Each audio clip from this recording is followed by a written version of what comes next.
നമസ്കാരം. ഭാരത് ലൈവിലേക്ക് സ്വാഗതം. കഴിഞ്ഞ കുറെ ദിവസമായി രണ്ട് ഇൻഫ്ലുവൻസേഴ്സ് ദമ്പതികളുടെ കുടുംബ പ്രശ്നങ്ങളും അതുമായി ബന്ധപ്പെട്ട വിഷയങ്ങളും ഒക്കെ സോഷ്യൽ മീഡിയയിൽ വലിയ ചർച്ചയാണ്. പക്ഷെ അത് നിലവിൽ ചർച്ച ചെയ്തിട്ടുള്ള കുടുംബ പ്രശ്നം എന്ന രീതിയിലാണ്. യഥാർത്ഥത്തിൽ ആദ്യം ഈ വിഷയം പുറത്തു വരുമ്പോഴും ഞാൻ ഭാരത് ലൈവിൽ ഈ വാർത്ത ചെയ്യാതിരുന്നതും എന്താണ് എന്ന് കുറച്ചുകൂടി വ്യക്തത വന്ന ശേഷം മാത്രം ചെയ്യാം എന്ന് വിചാരിച്ചിട്ടാണ്. കാരണം സാധാരണഗതിയിൽ ഒരു ഭാര്യയും ഭർത്താവും ഒരുമിച്ച് താമസിച്ച എന്തെങ്കിലും ഒരു കുടുംബ പ്രശ്നം ഉണ്ടാകുമ്പോൾ സ്വാഭാവികമായി രണ്ടുപേരും അവരവരുടെ ഭാഗം ന്യായീകരിക്കാൻ വേണ്ടി ആരോപണം ഉന്നയിക്കുക സ്വാഭാവികമാണ്. അല്ലാതെ വളരെ കുറച്ച് ആൾക്കാർ മാത്രമേ അതിൻ്റെ ഒന്നുകിൽ സംസാരിക്കാതിരിക്കുകയോ വിഷയങ്ങളെക്കുറിച്ച് സംസാരിക്കാതിരിക്കുകയോ അല്ലെങ്കിൽ മാന്യമായി രണ്ടു ഭാഗത്തും പ്രശ്നമുണ്ടാകും എന്ന് പറയുകയും ചെയ്യുന്നുള്ളൂ എന്നാണ് പ്രശ്നം. യഥാർത്ഥത്തിൽ ഒരു കുടുംബ പ്രശ്നം എന്ന് പറയുമ്പോൾ ആ കുടുംബ പ്രശ്നത്തിൽ രണ്ടുപേർക്കും എന്തെങ്കിലുമൊക്കെ റോൾ ഉണ്ടാവും. ഇനി അഥവാ ഒരാൾ ശരിയും ഒരാൾ തെറ്റുമാണെന്ന് നമുക്ക് പറയാൻ കഴിയില്ല. കാരണം രണ്ടുപേർ തമ്മിൽ ഒത്തുചേരുമ്പോൾ അവർ തമ്മിലുള്ള ചേർച്ചക്കുറവുകൾ അത് ആരുടെയും കുറ്റമല്ല. രണ്ട് ജീനിലുള്ളവർ, രണ്ട് വിഭാഗത്തിൽപ്പെടുന്നവർ, രണ്ട് ആണും പെണ്ണും, അങ്ങനെയുള്ള രണ്ട് വിഭാഗത്തിൽപ്പെടുന്നവർ, അവരുടെയൊക്കെ മനോനിലയൊക്കെ പല രീതിയിലും വ്യത്യസ്തമായിരിക്കും, ഒരു സംശയവും വേണ്ട. ഇപ്പോൾ ആൺകുട്ടികൾ മാത്രം താമസിക്കുന്ന ഒരു വീട്ടിൽ അവരുടെ വീട്ടിൽ അമ്മ മാത്രമേ ഉണ്ടാവുകയുള്ളൂ. പെൺകുട്ടികൾ മാത്രം താമസിക്കുന്ന വീട്ടിൽ അവരുടെ വീട്ടിൽ പുറത്തു നിന്നുള്ള ഒരു പുരുഷൻ അച്ഛൻ മാത്രം ഉണ്ടാവുകയുള്ളൂ. അപ്പോൾ തീർച്ചയായിട്ടും എല്ലാ വിഭാഗത്തിൽപ്പെട്ടവരെയും കാണാനും അല്ലെങ്കിൽ അത്തരത്തിലുള്ള ആൾക്കാരോട് സഹകരിക്കാനും ഒരു പുരുഷൻ ഒരു വീട്ടിൽ എങ്ങനെയായിരിക്കും? അച്ഛനൊക്കെ എന്ന് പറയുമ്പോൾ അച്ഛനും അമ്മയും എന്നൊക്കെ പറയുമ്പോൾ അവരൊക്കെ ഒതുങ്ങി ജീവിക്കുന്നവരായിരിക്കും. അതുകൊണ്ട് തന്നെ അവർ പലപ്പോഴും അഡ്ജസ്റ്റ് ചെയ്തും ഒക്കെ പോകുന്നവരായിരിക്കും. അപ്പോൾ അവരുടെ രീതികളോ അല്ലെങ്കിൽ എങ്ങനെയാണെന്ന് മനസ്സിലാക്കാൻ പോലും കഴിയില്ല.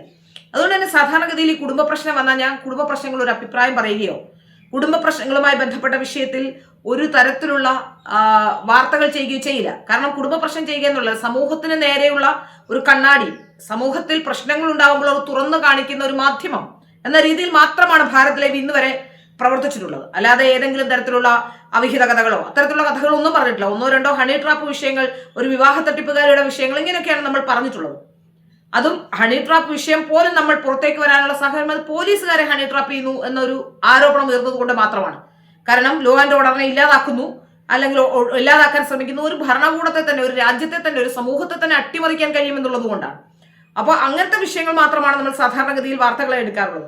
ഇവിടെ ഫിലോകാലിയ എന്ന് പറയുന്ന ഒരു ചാരിറ്റബിൾ ഇൻസ്റ്റിറ്റ്യൂഷൻ, അതുമായി ബന്ധപ്പെട്ട വിഷയം അവരുടെ ഭാര്യയും ഭർത്താവും തമ്മിലുള്ള വിഷയം എന്ന രീതിയിൽ ചർച്ച ചെയ്യപ്പെട്ടു പോവുകയാണ്. വെറും ഒരു സ്വത്ത് തർക്കം എന്ന രീതിയിൽ മാത്രമാണത് ചർച്ച ചെയ്യപ്പെട്ടു പോകുന്നത്. യഥാർത്ഥത്തിൽ ഈ രണ്ടുപേരും ഇപ്പോ ചില മാധ്യമങ്ങൾ ജിജിയുടെ ഭാഗം പറയുന്നുണ്ട്, ചില മാധ്യമങ്ങൾ മാരിയോയുടെ ഭാഗം പറയുന്നുണ്ട്. അങ്ങനെ രണ്ടുപേരും അവനവന് ഇഷ്ടമുള്ള കാര്യങ്ങളൊക്കെ പറഞ്ഞുകൊണ്ട് രണ്ട് രീതിയിൽ മാധ്യമങ്ങളെ സ്വാധീനിച്ചു കൊണ്ടിരിക്കുകയാണ്. ഇവിടെ യഥാർത്ഥത്തിൽ പ്രശ്നം സാമ്പത്തികവുമായി ബന്ധപ്പെട്ടുള്ളതാണ് എന്ന് മനസ്സിലാക്കാൻ നമുക്ക് പാഴൂർ പടിപ്പര വരെ പോയി പ്രശ്നം വെക്കേണ്ട കാര്യമില്ല.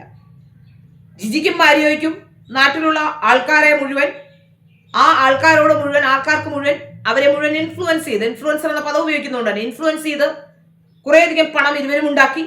അതിനിടയിലുണ്ടായ സ്വാർത്ഥ താല്പര്യങ്ങൾ, അവരുടെ പണം വീതം വെക്കലുമായി ബന്ധപ്പെട്ട പ്രശ്നങ്ങൾ, ഇതൊക്കെയാണ് യഥാർത്ഥത്തിൽ പ്രശ്നമുണ്ടായത്. അതിനിടയിൽ മാരിയോ പുതിയ ഒരു കമ്പനി, NGO ആണെന്ന് മാരിയോ അവകാശപ്പെടുന്നു. NGOയുടെ ഡോക്യുമെന്റ്സും ഡീറ്റെയിൽസും ഒക്കെ നമുക്ക് ചാരിറ്റബിൾ ഇൻസ്റ്റിറ്റ്യൂഷൻ അനുസരിച്ചുള്ള NGO ആണോ എന്ന് ഇനി അന്വേഷിച്ച് കണ്ടെത്തേണ്ടതുണ്ട്. ഏതായാലും ഒരു NGO ഫോം ചെയ്യുന്നു. ആത്മീയ വ്യാപാരത്തിനാണ് NGO ഫോം ചെയ്തതെന്ന് പറയുന്നു. ഏതായാലും ഇപ്പോൾ ഈ ചാരിറ്റബിൾ ഇൻസ്റ്റിറ്റ്യൂഷൻ ആക്ടിൽ പെടുന്ന രീതിയിലാണോ ചെയ്തേക്കുന്നത് നമുക്ക് ഇനി ഒന്ന് ഡീറ്റെയിൽസ് അന്വേഷിക്കേണ്ടതുണ്ട്. പക്ഷെ ഇവിടെ പ്രസക്തമാകുന്ന മറ്റൊരു കാര്യം കൂടിയുണ്ട്.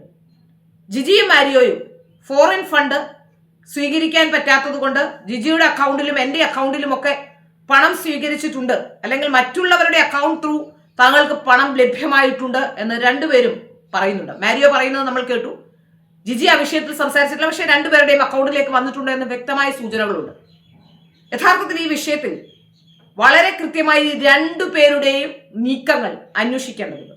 ഇപ്പോ മാരിയോ തന്റെ വീടും കുടുംബവും ഒക്കെ ഉപേക്ഷിച്ച് എവിടെയോ പോയിരിക്കുകയാണെന്നൊക്കെ കഴിഞ്ഞ ദിവസം ഏതോ വീഡിയോയിൽ ആരോ പറയുന്നത് കേട്ടോ. അതിൽ വ്യക്തതയില്ല. ഞാൻ ഇവർ രണ്ടുപേരോട് സംസാരിച്ചിട്ടില്ല. പുറത്തുനിന്ന് കാണുന്ന പല മാധ്യമങ്ങളിലൂടെ ഇവർ നടത്തുന്ന പ്രതികരണങ്ങളിൽ നിന്നാണ് ഞാൻ ഇത്തരം വിഷയങ്ങൾ ശ്രദ്ധിച്ചു തുടങ്ങിയത്. രണ്ടുപേരുടെയും പ്രതികരണങ്ങൾ കണ്ടിട്ടുണ്ട്. അതുകൊണ്ടാണ് പറയുന്നത്, സത്യത്തിൽ ഒരു തട്ടിപ്പ് സംഘത്തിന് നേതൃത്വം നൽകുകയായിരുന്നു രണ്ടുപേരുമെന്ന് സംശയം ഇല്ല. രണ്ടുപേരും ആദ്യഘട്ടത്തിൽ ഒരു പക്ഷേ തുടങ്ങിയത് വളരെ നല്ലൊരു ഇന്റൻഷനോട് കൂടി ആയിരുന്നിരിക്കാം, അതിനെ ഞാൻ ചോദ്യം ചെയ്യുന്നില്ല. പക്ഷെ പണം കണ്ടമാനം വന്നതോടുകൂടി രണ്ടുപേർക്കും ഇത്തരത്തിലുള്ള പ്രശ്നങ്ങൾ ഉണ്ടായി എന്ന കാര്യത്തിൽ സംശയമില്ല. അതിൽ മാരിയോ പറയുന്നത്, മാരിയോ ഈ ചാരിറ്റബിൾ ഫൗണ്ടേഷൻ, അതായത് ഫിലോക്കാലിയ ഫൗണ്ടേഷൻ തുടങ്ങിയത് ഒന്നും നഷ്ടപ്പെട്ടു പോകാതിരിക്കാനാണ്, പാവങ്ങളുടെ കാശ് അവർക്ക് തന്നെ കിട്ടാനാണെന്നൊക്കെ പറയുന്നുണ്ട്. ഏതായാലും ഈ വിഷയത്തിൽ വളരെ കൃത്യമായ അന്വേഷണമാണ്. ഒരു ഘട്ടം വരെ ഇത് നമുക്കറിയാവുന്ന ഒരു കാര്യം, ഈ ഇത്രയും കാര്യങ്ങളിലേക്ക് നീങ്ങുന്നിടം വരെ മാരിയോ ഈ കാര്യങ്ങളൊന്നും പറയാതിരിക്കുകയായിരുന്നു എന്നുള്ളതാണ്. പലപ്പോഴും സംഭവിക്കുന്ന കാര്യങ്ങളാണ്, പലയിടത്തും സംഭവിക്കുന്ന കാര്യങ്ങളാണ്. എല്ലാ തട്ടിപ്പും നടത്തി അതിന്റെ അറ്റമെത്തുന്നിടം വരെ മിണ്ടാതിരിക്കുക എന്നുള്ളത്. നേരെ മറിച്ച് ഇത് തട്ടിപ്പാണെന്ന് തോന്നിയ ഘട്ടത്തിൽ തന്നെ, ഇനി ജിജി അങ്ങനെ ചെയ്തിട്ടുണ്ടെങ്കിൽ തന്നെ ജിജിയെ ആദ്യമേ വിലക്കേണ്ട ആളായിരുന്നു മാരിയോ. എന്നാൽ മാരിയോ ഇതിനെല്ലാം വളം വെച്ചു കൊടുക്കുകയും ഒരു ഘട്ടം കഴിഞ്ഞപ്പോൾ മാരിയോയുടെ കയ്യിൽ പിടിനിൽക്കില്ല എന്ന ഘട്ടം വരികയോ, ഒരുപക്ഷെ മാരിയോയെ മറികടന്നുകൊണ്ട് വീട്ടുകാരുമായി ചേർന്ന് ജിജി വേറെ എന്തൊക്കെയോ ചെയ്യുന്നു എന്ന് തോന്നുന്നുണ്ടായപ്പോൾ മാത്രമാണ് മാരിയോ ഇത് തുറന്നു പറഞ്ഞത്. മാരിയോ അത്ര വലിയ വിശുദ്ധരായിരുന്നുവെങ്കിൽ ഇത് ആദ്യഘട്ടത്തിൽ തന്നെ ജനങ്ങളോട് പറയേണ്ടതാണ്. ഈ പണം FCRI ഫണ്ട് അടക്കം അത് വലിയ കുറ്റകൃത്യമാണ്. FCRI ഫണ്ട് ഒരു സ്ഥാപനത്തിന് ലഭ്യമാകാനുള്ള യോഗ്യത ഇല്ലാതിരിക്കുന്ന ഒരു സ്ഥാപനത്തിൽ സ്വന്തം അക്കൗണ്ടിലേക്കും മറ്റുള്ളവരുടെ അക്കൗണ്ട് ത്രൂവും പണം വന്നുവെന്ന് മാരിയോ തന്നെ സമ്മതിക്കുന്നുണ്ട്. അതിൽ നിന്ന് നമുക്ക് വ്യക്തമാകുന്നത് മാരിയോയും പരിശുദ്ധനല്ല എന്നുള്ളത് തന്നെയാണ്. അതുകൊണ്ട് തന്നെ ഇതിൽ വ്യക്തമായ അന്വേഷണം രണ്ടുപേരെ കുറിച്ചും വേണം എന്നുള്ളതാണ്. ഇതൊരു കുടുംബ പ്രശ്നം എന്ന രീതിയിൽ ചർച്ച ചെയ്യപ്പെട്ടു പോവുകയാണ്.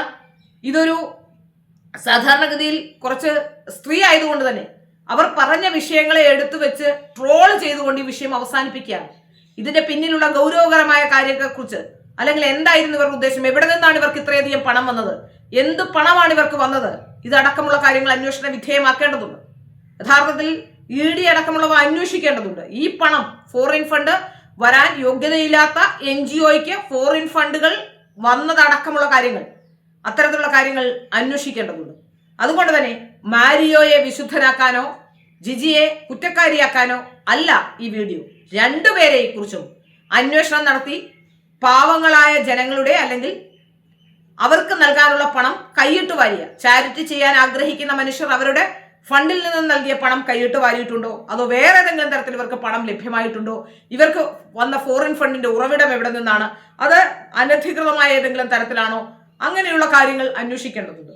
അതുകൊണ്ട് തന്നെ ഈ വിഷയത്തിൽ സമഗ്രമായ അന്വേഷണത്തിന് കേരള സർക്കാർ ഉത്തരവിടണം, അന്വേഷിക്കണം. അതുപോലെ തന്നെ ED അടക്കമുള്ള ഏജൻസികളും ഈ വിഷയത്തിൽ അന്വേഷിക്കേണ്ടതുണ്ട്.